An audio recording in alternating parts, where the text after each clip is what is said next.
History remembers Rome's emperors as gods in marble, rulers cloaked in power and glory. But beneath the statues and the legends lies something far more disturbing. Stories of cruelty, madness, and obsessions that defy belief. And none among them is darker than the tale of Emperor Nero, the man who burned Rome, killed his own mother, and whose lust twisted into something so grotesque that it has haunted the pages of history for nearly 2,000 years. When his beloved wife, Poppaea Sabina, died under his violent hand, Nero was consumed by a grief so warped it became obsession. He could not accept her death. Instead, he searched for a way to bring her back. What followed was an act of horror. Nero found a teenage boy whose face mirrored his dead wife's beauty. He had him castrated, dressed in her gowns, and forced him to live as her shadow. This is not myth. This is how Nero turned a boy named Sporus into the ghost of his empress. The Roman Empire was a theater of power, wealth, and blood. Its emperors were gods in everything but name, able to command armies, order executions, and alter the course of history with a single word. But among them, none would become as infamous, as haunting, or as grotesquely fascinating as Nero Claudius Caesar. From the moment Nero rose to power, he was a contradiction of grandeur and depravity. He was adored by some as a patron of the arts, a man who filled Rome with music, poetry, and games. Yet to others, he was the very embodiment of cruelty, a tyrant whose whims left a trail of corpses in his wake. Behind the facade of the emperor lay a man driven not by duty, but by desire. His every action molded by passions that burned hotter than Rome's flames. It is within this furnace of desire and cruelty that the story of Sporus begins. But before the boy could be dragged into Nero's nightmare, we must first understand the woman who ignited this obsession. Poppaea Sabina. Poppaea was not merely another Roman noblewoman.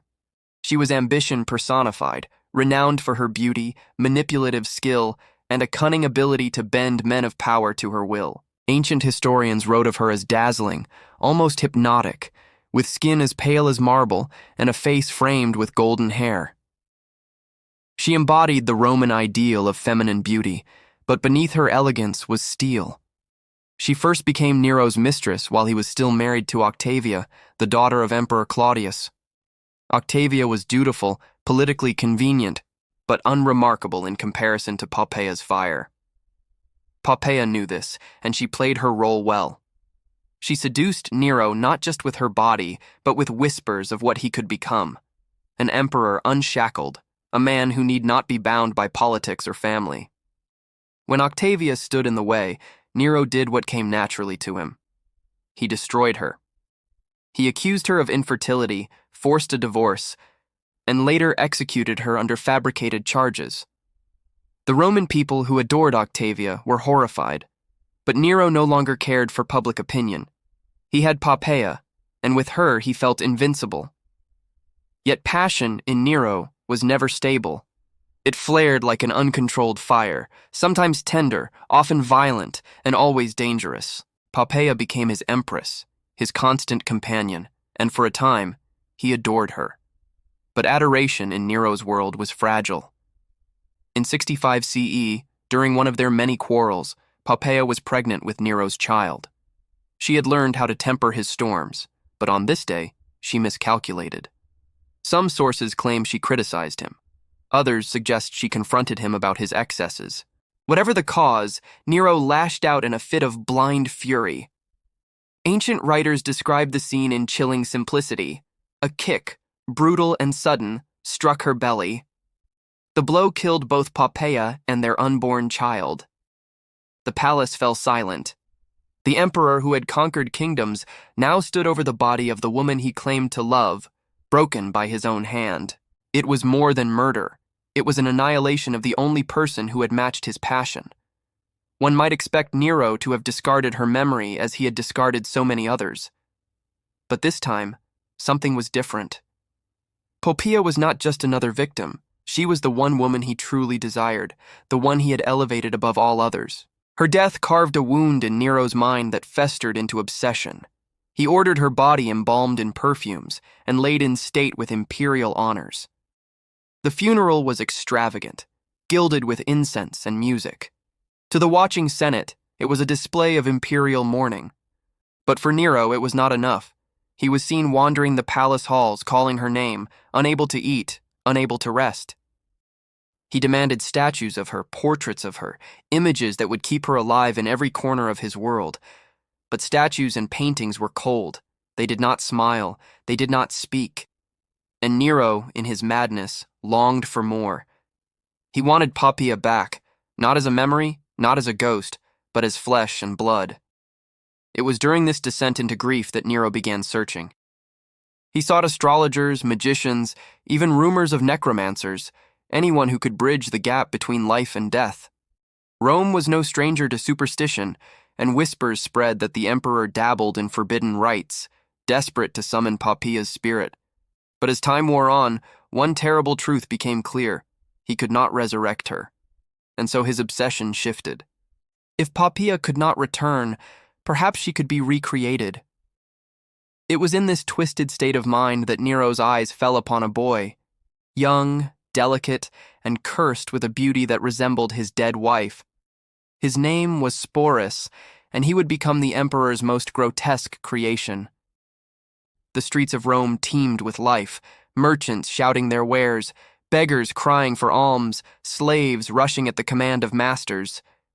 Yet somewhere in that endless tide of humanity lived a boy whose fate would soon entwine with the darkest corners of imperial history. His name was Sporus. Almost nothing is recorded of his early life. He was not a senator's son, not a general, not even a noble. To Rome, he was insignificant until the emperor noticed him.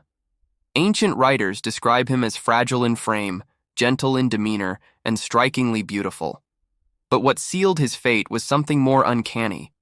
His face, his bearing, his delicate features were said to resemble Poppaea Sabina, Nero's dead empress. It was this resemblance that condemned him. Imagine Nero in the depths of his grief, wandering through the imperial palace like a specter, unable to rest, searching for his lost empress in every woman's face.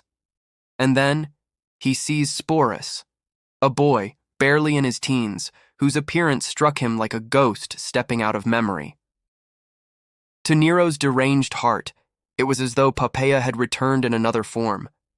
But desire twisted with grief in Nero never ended with longing. It demanded action, possession, and transformation.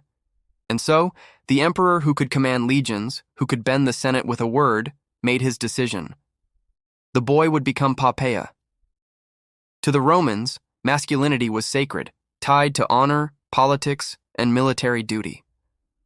To rob a boy of his manhood was to erase his future, to strip him of identity. Yet Nero cared nothing for tradition, nothing for the humanity of those beneath him. He ordered Sporus castrated. One can only imagine the terror of that moment. The boy, powerless before the emperor of Rome, forced onto a surgeon's table while cold instruments prepared to mutilate him forever. There were no choices, no escape. His very body was sacrificed to satisfy Nero's grief. The surgery was not just a mutilation, it was a transformation. From that moment forward, Sporus ceased to exist as himself. He became the vessel through which Nero would resurrect Poppaea. Once the physical act was done, the psychological theater began. Nero draped Sporus in Poppaea's gowns, adorned him with jewels, and styled his hair in the fashion of the dead empress. He was paraded through the palace, each step erasing the boy he had once been, and sculpting him into a grotesque imitation of a ghost. To the courtiers, it was a spectacle both horrifying and undeniable. Who would dare laugh? Who would dare whisper? The emperor had declared that Poppaea had returned, and so Poppaea had returned, no matter how unnatural, no matter how cruel. Even the boy's name was discarded. Sporus was no longer Sporus. He was called Poppaea, addressed as empress, forced to live the life of a woman who had died at the hands of the very man who now claimed to love her. But Nero was not finished. His obsession demanded more than costumes. It demanded ritual. In an act that horrified Rome, Nero staged a public wedding. The emperor donned the role of groom. The boy, castrated, dressed in bridal robes, veiled like a virgin bride, was led down an aisle in front of the imperial court. Senators, generals, nobles, all were forced to watch as the Emperor of Rome wed his mutilated boy empress. The ceremony was conducted with all the pomp of a legitimate marriage. Offerings were made to the gods, vows were exchanged. The union was sealed, not by love, but by command. Sporus, trapped in silks and jewels, became Nero's bride. What must the boy have felt, standing before the eyes of Rome, unable to scream, unable to resist, bound in chains of gold? From that day forward, Sporus lived in a gilded cage. He was paraded at Nero's side on imperial tours, seated beside him in the chariots of triumph, and presented to foreign courts as if he truly were Poppaea reborn. Everywhere he went, he was dressed in empress's finery, painted, perfumed, and displayed like a treasured relic. To the Romans, it was a living nightmare, a mockery of tradition and humanity. But fear silenced them, for to question the emperor was to invite death. And so, senators bowed, soldiers saluted, and citizens pretended. They whispered in private of Nero's madness, but in public they played along. Sporus himself was trapped in a role he could not escape. He had no name, no choice, no identity. His very existence had been rewritten by imperial decree. He was not a boy, not a man, not even himself. He was a ghost in flesh, a hollow shadow of Poppaea Sabina. Nero's obsession with Sporus was not love. It was necromancy of the flesh. He had tried to summon Poppaea back from the grave, and in his madness, he believed he had succeeded. But to Sporus, it was nothing but torment. Every glance, every touch, every word from the emperor reminded him of his stolen identity. He was not loved. He was possessed, controlled, and broken. The boy had become the emperor's puppet, and Rome had become his stage. The marriage between Nero and Sporus was not a quiet scandal whispered in shadowed corners. It was a spectacle. For Nero, it was not enough to satisfy his obsession in private. His grief, his lust, his madness needed an audience. The emperor wanted Rome, and the world, to see that Poppaea had returned. From the very moment of the wedding, Sporus was no longer hidden away. Draped in shimmering silks, crowned with jewels, painted with the cosmetics of an empress, he was presented to the people of Rome. Nero held his hand in public, kissed him before crowds, and addressed him by the name of Poppaea. The empire had no choice but to accept the illusion. Senators bowed before him, generals saluted, and courtiers greeted him as lady. To do otherwise would be to challenge the emperor's madness, a challenge that could end in ruin. And so the charade spread, a mask of obedience covering the horror and disgust that festered beneath. But the whispers never stopped. In the taverns, in the marketplaces, in the homes of Rome's citizens, the people mocked their emperor. They called Sporus the woman Nero had made, a boy robbed of manhood, a living humiliation forced into silk. Yet none dared speak these words where Nero might hear. Nero was an actor at heart. He adored the stage, the applause, the roar of the crowd. To him, Sporus was not merely a substitute for Poppaea. He was a character in a play, a role that Nero had written and cast himself. In triumphal processions, Sporus rode at Nero's side in the golden chariot of emperors, his veil fluttering in the wind. In the palaces of Greece and the villas of Italy, Nero presented him to foreign envoys as his empress. The boy was paraded like a trophy, proof of the emperor's dominion not only over men, but over nature itself, proof that Nero could defy death by remaking the dead in flesh. And Rome watched in silence. Some believed Nero was cursed, possessed by madness. Others whispered that he was a god, bending reality to his will. But all agreed, Sporus was no longer a boy. He was a mockery, a shadow, an echo of a woman who should have remained in her grave. Inside the palace walls, the illusion deepened. Sporus was made to preside over banquets, seated in Poppaea's chair, adorned in her jewels.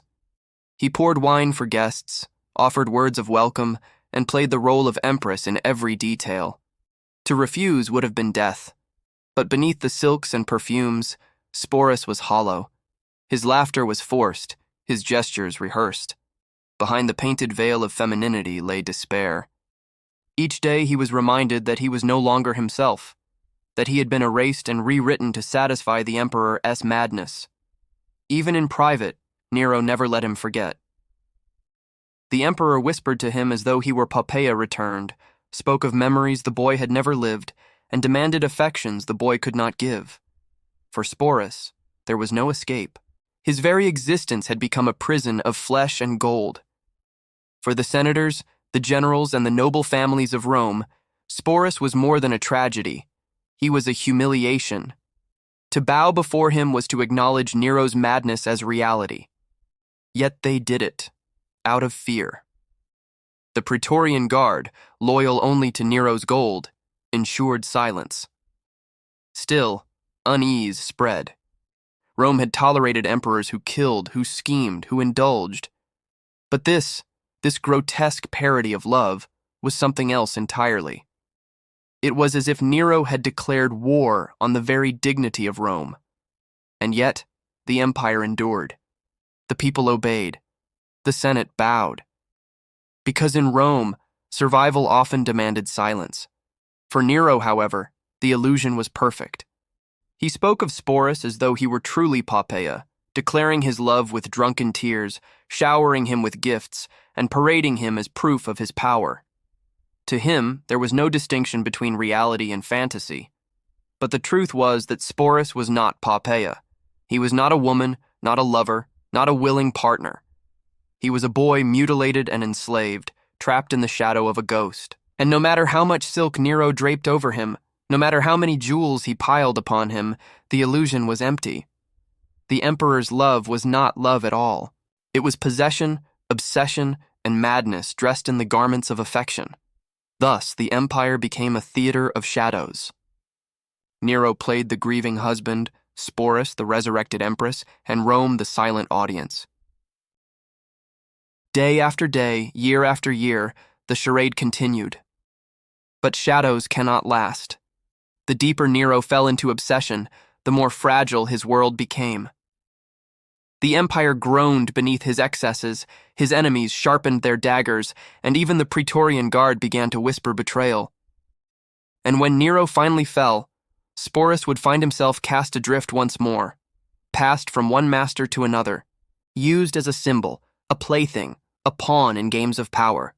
His nightmare was far from over.